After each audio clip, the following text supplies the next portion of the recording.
सुप्रभात बच्चों, मैं आपकी हिंदी की अध्यापिका आशा सैनी एक बार फिर आपके सामने प्रस्तुत हुई हूँ।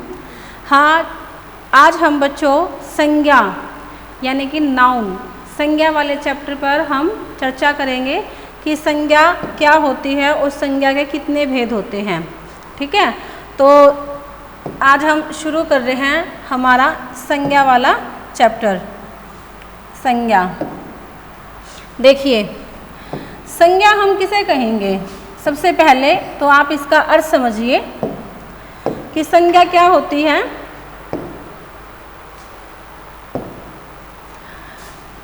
संज्ञा, संज्ञा का अर्थ होता है नाम, यानी कि इस संसार में जितनी भी वस्तुएं हैं जिनके आप नाम ले सकते हो उसे हम क्या कहते हैं, उसे हम संज्ञा कहते हैं। ठीक है, जैसे मान लीजिए राम, श्याम, दिल्ली, मिठास, विद्यार्थी, ये सभी आपके संज्ञा शब्द है, क्योंकि ये किसी न किसी रूप में किसी न किसी चीज़ का बोध करवा रहे हैं। राम और श्याम व्यक्तियों के नाम का बोध करवा रहे हैं, दिल्ली जो है वो स्थान का बोध करवा रही है, मिठास यानी कि वो गुण का बोध करवा रही है, और जो विद्यार्थी है वो अपने पूरे समूह का बोध करवा रहा है। तो उसे हम क्या कहते हैं बच्चों, संज्ञा कहते हैं। तो किसी व्यक्ति, वस्तु, स्थान, किसी व्यक्ति, वस्तु, स्थान अथवा भाव के नाम को हम संज्ञा कहते हैं। तो संज्ञा की परिभाषा आप सभी को आ गई होगी समझ में। अब हम चर्चा करते हैं कि संज्ञा के भेद कितने होते हैं। तो संज्ञा के बच्चों मुख्य तौर पर 3 भेद होते हैं। सबसे पहला है हमारा व्यक्तिवाचक, दूसरा है हमारा जातिवाचक और तीसरा है हमारा भाववाचक। ये 3 हमारे मुख्य तौर पर भेद होते हैं। जातिवाचक को फिर आगे 2 भागों में बांट दिया जाता है। पहला है द्रव्यवाचक और उसके बाद है समूहवाचक।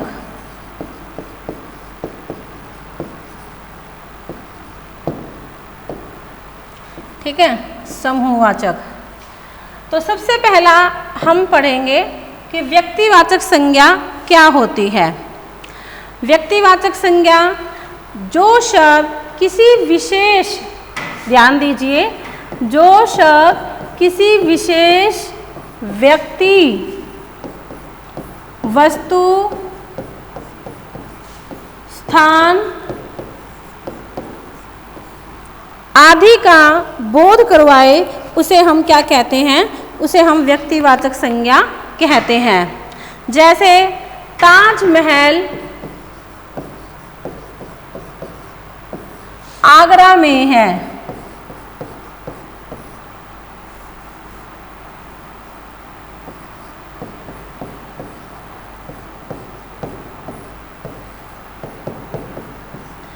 अब जो ताजमहल है वो एक वस्तु है और जो आगरा है ये शहर का नाम है।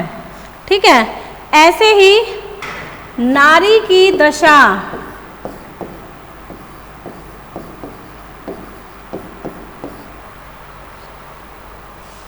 से देश की स्थिति का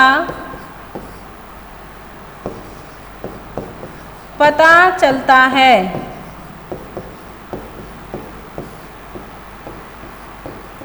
अब इसमें अगर आपको संज्ञा शब्द छांटने के लिए कहा जाए तो नारी, दशा, देश, ठीक है, तो ये शब्द आपको संज्ञा का बोध करवाएंगे। नारी शब्द की अगर हम बात करें तो इसमें जातिवाचक संज्ञा मिलेगी, दशा ये आपकी भाववाचक में जाएगी, देश जो है ये आपका जातिवाचक में चला जाएगा। ठीक है, तो वे संज्ञा शब्द जो किसी विशेष वस्तु, व्यक्ति अथवा स्थान के नाम का बोध करवाते हैं उसे हम क्या कहते हैं? व्यक्तिवाचक संज्ञा।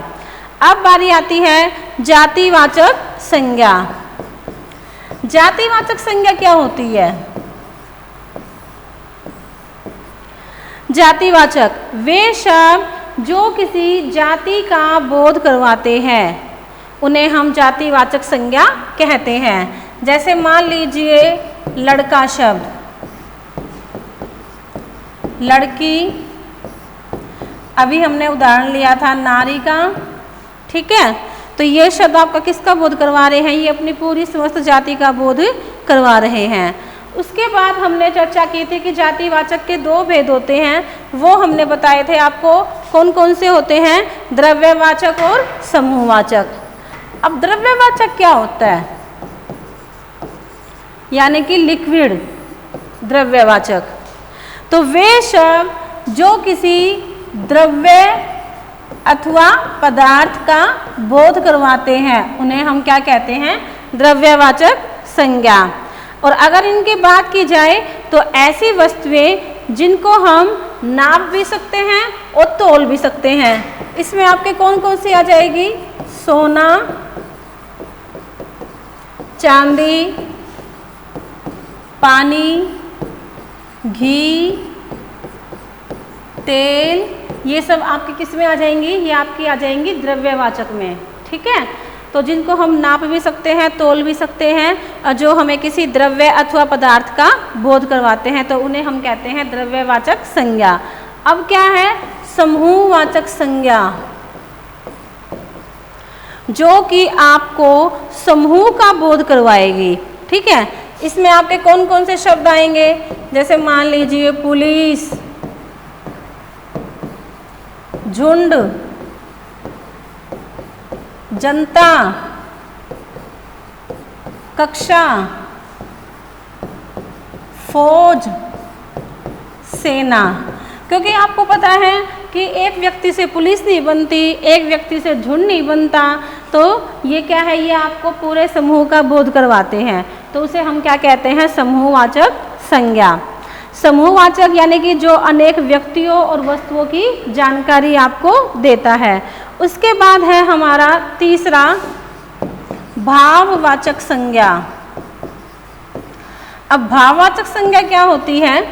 भाववाचक संज्ञा वे संज्ञा शब्द जो किसी अवस्था अथवा भाव का बोध करवाते हैं, अवस्था अथवा भाव का बोध करवाते हैं, उसे हम क्या कहते हैं? भाववाचक संज्ञा।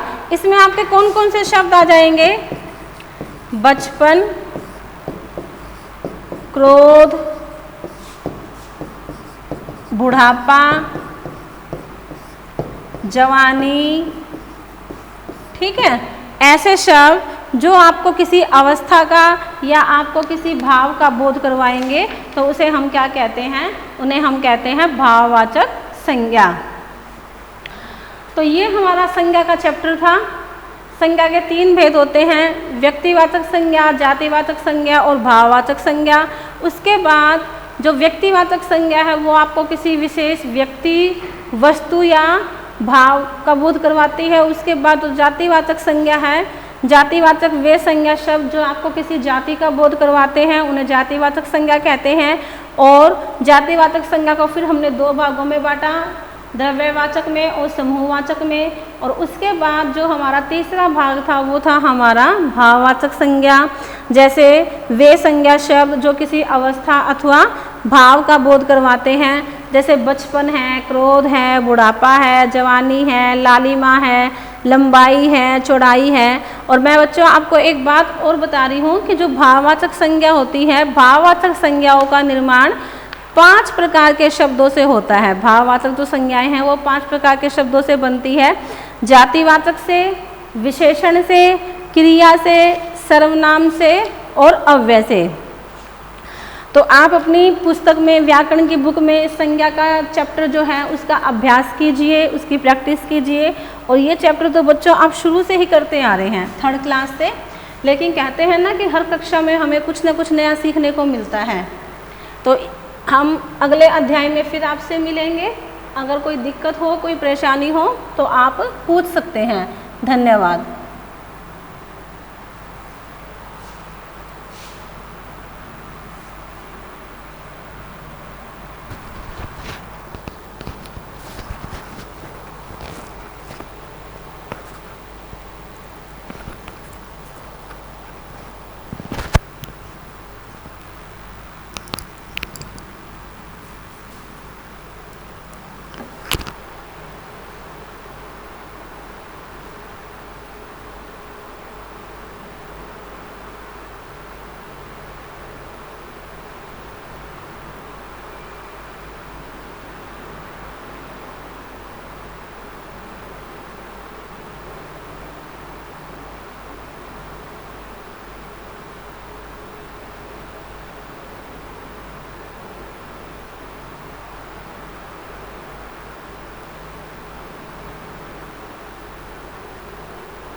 मैंने वहाँ से कोर्स शुरू किया था, वैसे मैंने स्टॉप कर दिया। अब ये वाला